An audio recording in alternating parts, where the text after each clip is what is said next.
Hello, and welcome to another episode of the Blissful Life Podcast. I am your host, Samantha Gregory, and today I have an interview I think you're really going to enjoy. It is with Mieke Vander Heyden. She's going to be talking with us today about burnout, life as a digital nomad, being on the road, and how to transform burnout into a more blissful life with better boundaries as well. She is a therapist with moving heart therapy. She does expressive therapy art, and that includes dancing, it includes somatic movement, it includes quite a few things that I think that you can really enjoy and that you will experience in this podcast.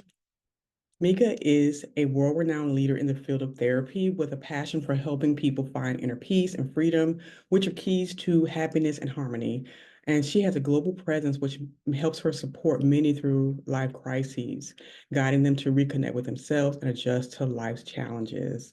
She offers therapy, coaching, workshops, creative healing retreats, and training programs focused on personal growth and healing. My guest is from Belgium, but she is currently living in Colombia.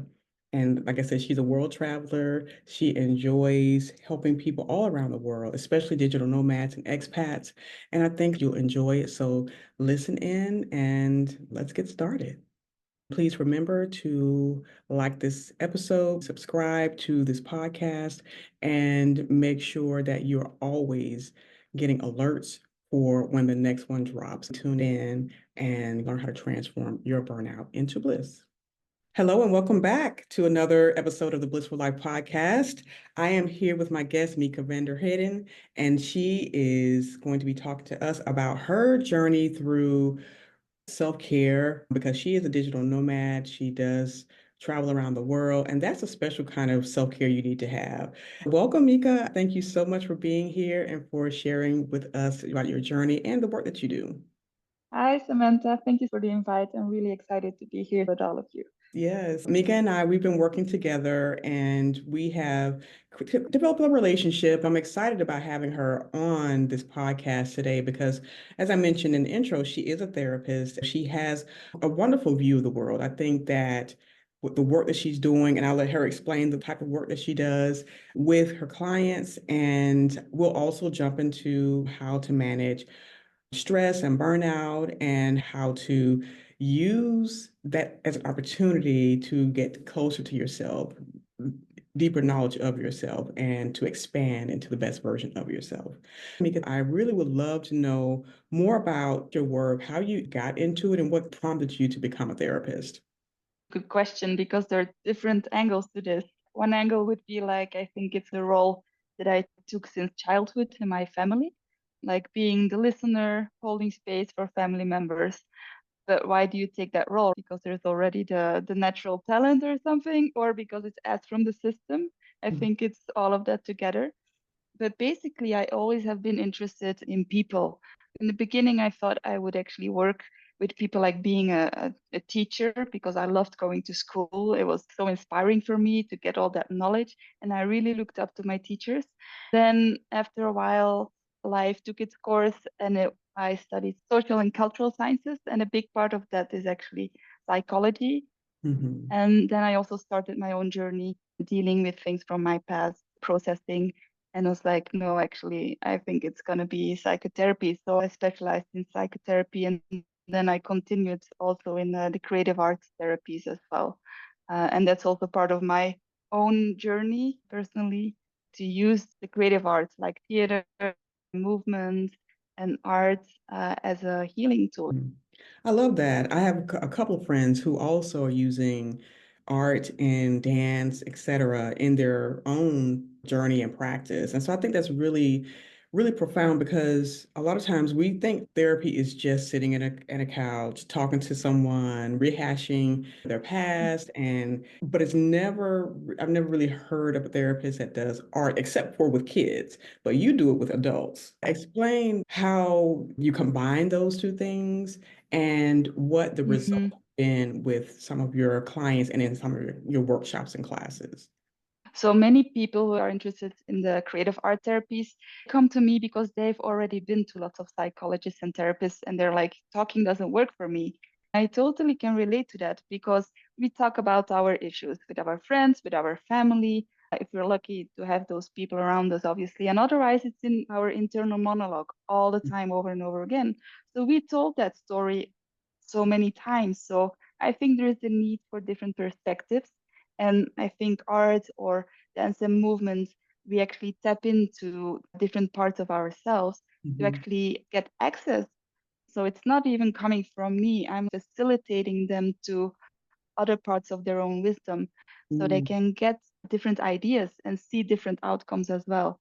It's very dynamic and I really love it because it's so rich. It's much more than just talking about the past. Being in the now, there's so many things that can be revealed. I love when you said tapping into the wisdom of your own self, your body, and everything through Mm-hmm. this modalities. For a person who is going through burnout and they are Mm-hmm. stuck at a desk every day or they are stuck in a job where they feel they have no choice but to be there, like what are some ways that they can integrate movement even before they get to the therapy level, even before they get to Mm-hmm. wanting to just start something. But I feel like this is a kind of an easier gateway to starting your healing journey is through art or movement. What are some things that you recommend that they do at their desk? Yeah, it would be just slightly moving because when we move, something happens with our nervous system. It starts to regulate itself again. I like the rocking because it's very soothing. Like when we're really stressed, as I'm sitting here, my 2 feet on the ground, I would just rock myself. That's what little children do naturally when they need to be comforted and there's Mhm. nobody around, right? And something that we can do as well. Or like just standing up and starting to shake, loosen up a little bit, to Mhm. release all the tensions, and we can slowly start to melt. And I think that's really needed before we even can have a meaningful conversation sometimes because we're like too frozen or we have that tunnel vision. How can we get ourselves out there? That's by connection to the body. And it's easiest sometimes for people in the Western world to do that through movement instead of even connecting to the breathing or just sitting still and meditating. It's very Mhm. difficult for us. Yes, because we're always having, like you said, racing thoughts, this constant monologue going on in your head. And it could be what's happening in the moment with a colleague, or it could be a thought from the past, or whether a childhood issue or a relationship that's pervasive. And just even just Yeah. talking about the feelings and emotions that's stuck in your body. How does movement, art help start to release those patterns? The stuck feeling. Hmm. Totally. It can be like connecting to it by drawing your emotion, but we can also like dance our emotion. We can focus on the emotion, like where is it in my body? How does it look like? Does it move? What is the texture? We start to externalize it. By doing that, it's like we put it outside of us and we talk about it and we explore it in that way. So we don't identify anymore with those emotions. Mm. It's also a step of the entire process. And there's so many techniques, obviously, that I cannot Sure. just explain here. It's something that I would invite you to experience. There are some signs of burnout that people may not recognize. What are some of the signs that you have seen in people who are burned Hmm. out and they are feeling trapped and overwhelmed Hmm. with their life? Like, what are some of the things that you've seen, noticed that people may not recognize is burnout? I think it has to do with the shift in personality, the behavior more, right? Like suddenly they're being more irritable, they're being more short, those little changes, because Mhm. it's not like them. Not it's not like their happy regulated self, right? So it's like looking for the shifts there. Like how regulated are they? How present can they be? Is a person actually able to connect with you? Can the person still look you in the eyes and have a normal conversation? How is the breathing? Is that person like breathing very high or is it still connected, like lower in the belly? But you can also notice it in the thinking. Can you still focus on what you're doing? Or are you distracted all the time thinking about your to-do list? Or are you having these disaster loops in your mind? There's so many little signs that we might think, oh, it's just stress, but if it's Mhm. been going on for a while. But also the opposite can be like someone who's feeling numb and totally disconnected. I think that's a very, yeah, it's difficult to detect because you don't feel the stress anymore. Because other people might actually be totally overwhelmed, and from a little thing, they would feel very overwhelmed and maybe start crying, whereas before they wouldn't. When you're like taken off balance, like fast, yeah, Sure. I think it's being triggered, easily being triggered, and we all respond to that in a different way.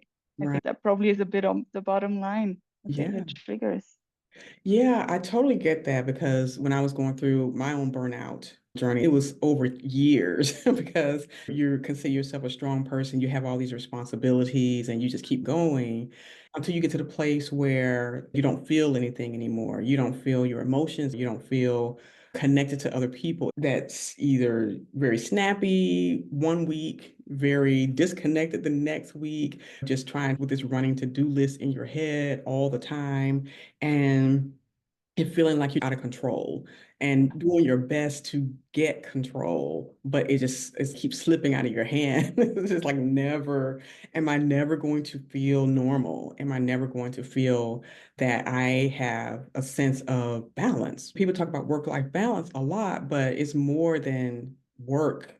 It's my life feeling like it's in balance. What do you say about that in terms of balance? Yeah, I think balance is a is a good word because it is off balance. But the thing is that we don't recognize it when we're in burnout because that is our balance, which is off balance, right? For us, Mm, that is our normal. So mhm. when other people will say that or point it out, no, you have no idea.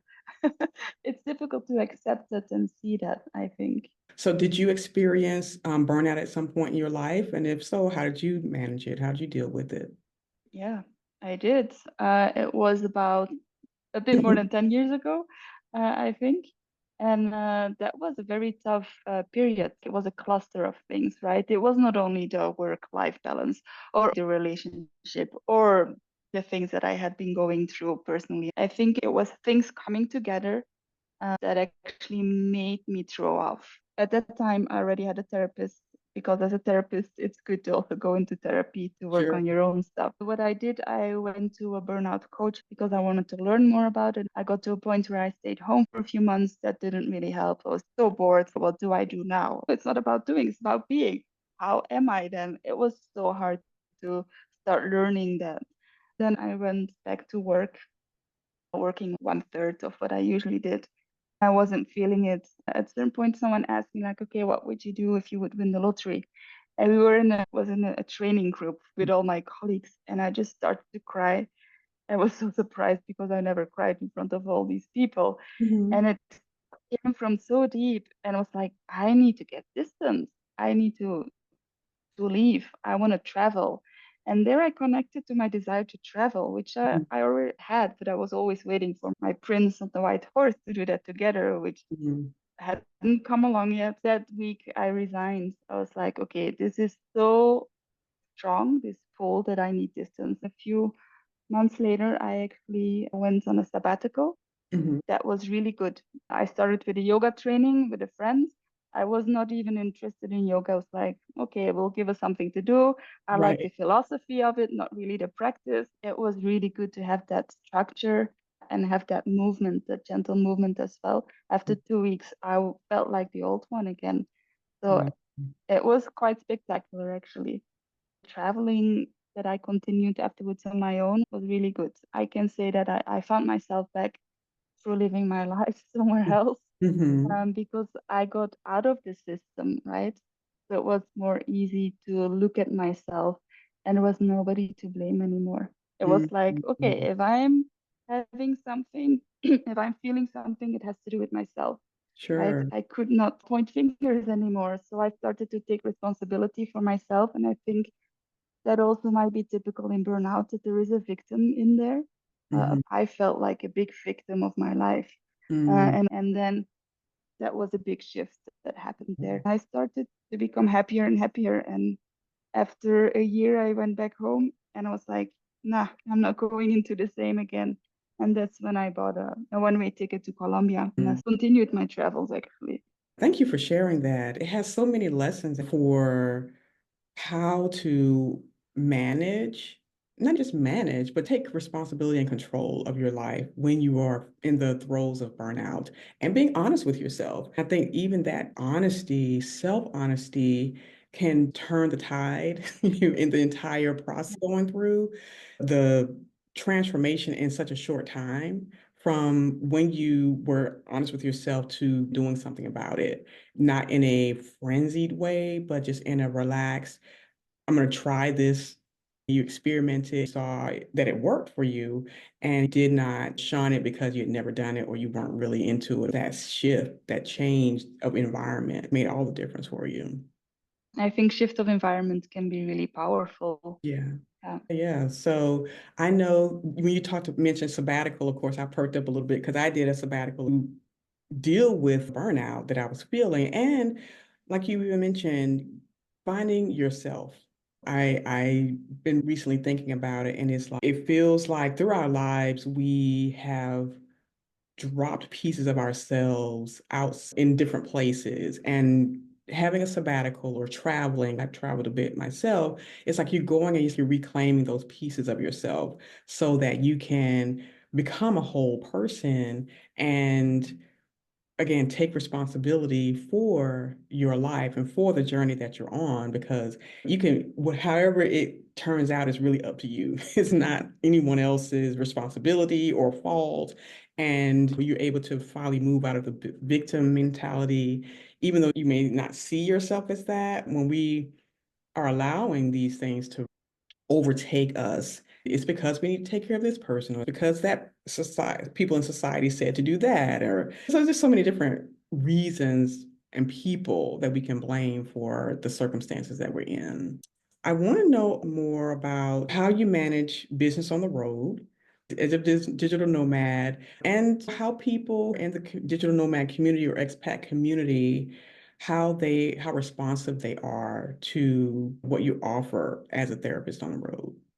Yeah. I find it quite challenging, to be honest, like having the business and the traveling. I don't consider myself as a typical tourist or nomad who's like discovering new places all the time. I Mhm. think I'm more like a slow mat. So I want to be like minimum 3 months or longer in one place and also start building up a community. I tend to go back to communities where I already have been to build up something. So now I Mhm. have two, three places and to go to all the time.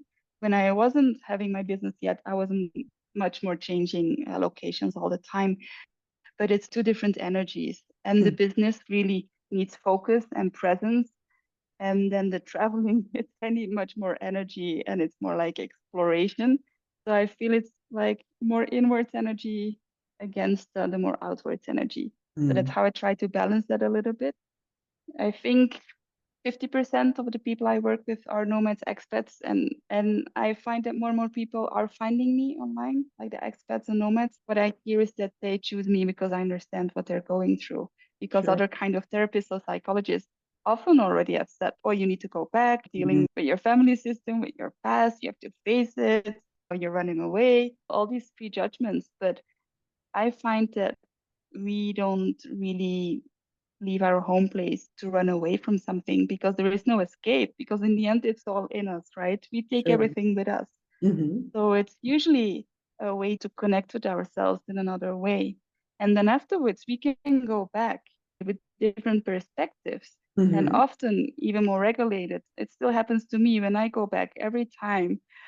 I'm like, wow, this is interesting. I never thought of it this way. Or now I notice this about myself into my family. And oh, this is shifting and people are responding differently. So I think it creates more space for different dynamics to actually emerge, which are more healthy instead of staying in a place where you feel like you're always going against the current. So yeah, I think people who are traveling, they're not wanting to go away necessarily. Mhm. They long for something deeper, something different, because in every place you are, there is a different kind of your personality that gets invited in. So, for example, here in Colombia, I feel much more social because everybody is more social. Here, I'm having dancing classes and theater classes, whereas in Europe, it's the serious responsibility side of Mika Mhm. that gets invited in. And every place has different Vibes. parts. it's an exploration to develop these other vibes in ourselves as well. That sounds like the path of getting to know your true self. When you stay in the same place, you really can't explore those different parts of yourself, and you can't really release the different parts of yourself to and giving them permission to become an integral part of who you are. Thank you for saying that when you're wanting to travel, when you're wanting to leave, it's not about running away. Because I think Mm-hmm. that's one of the things I've struggled with. It's like hearing that you need to face them, you need to talk to people, people who have had a part in your trauma, or people who have been, I don't want to say sources of, but participants in the experience that you've had. You must face them. You must face them. It's always the victim that must face the perpetrators and be the Uh-huh. ones to make amends and make things right. So thank you for saying that it's not about running away, but running towards yourself. Totally. And I think by doing that, that creates space to be able to go towards your family or other people again, but in a Mhm. different way. Yeah, Yeah. So it's like when you're in a toxic situation, what's the best thing? To take a time out, right? it's a different perspective you Yeah. get when you distance yourself from the person or situation. And I think that's even in the burnout healing journey, because we find ourselves almost trapped in these circumstances, whether it's a job, whether it's a relationship, whether it's just different obligations that you felt you needed to do in order to be seen or heard. It just becomes more, I don't know, it's almost when you decide you want to leave, then you have to deal with the guilt of wanting to leave, which can stall the process of healing yourself. That's one of the things that I've encountered, but Mm-hmm. making choices and decisions that are good, are healthy for you, so that you become a healthier version of yourself, and then are available for the hard conversations, because in burnout, you're just not available for those hard conversations, at least anything that's going to resolve issues. Totally, totally. And I see that guilt is actually just a symptom of what's going on, right? It can be a sign of your hidden loyalties towards your system or a certain person. Mm. I need to be there. And I think there's also the belief that there's only me that people can rely on, right? I felt so responsible and unreplaceably. That's an illusion. Yeah, and that's so deep in the caretaking mentality and role that we take on. I had the same mindset. I'm the only one that's reliable. I'm the only one that will show up. I'm the only one that can fix this thing or whatever it is, being a Yep, perpetual fixer and the hero. And I think that's the ego thing too. And I think the ego can literally destroy you if yep. you don't catch it. Yeah, I think what needs to be done is the ego death, right? Like feeling very powerless and allowing that. That's when you feel like you're at the bottom. But Mhm. I think it's also part of that process, allowing yourself to be there and to feel destroyed and not knowing. It's only from there that something else can emerge. Letting go of parts of our personality, it can really feel like dying, right? Yeah. Something will happen with time, but that is just not to be controlled. And that's the difficult thing. When and how, we have no Hmm. clue. But what Hmm. is certain that it will change, but we Yeah, cannot believe it when we're there, right? exactly.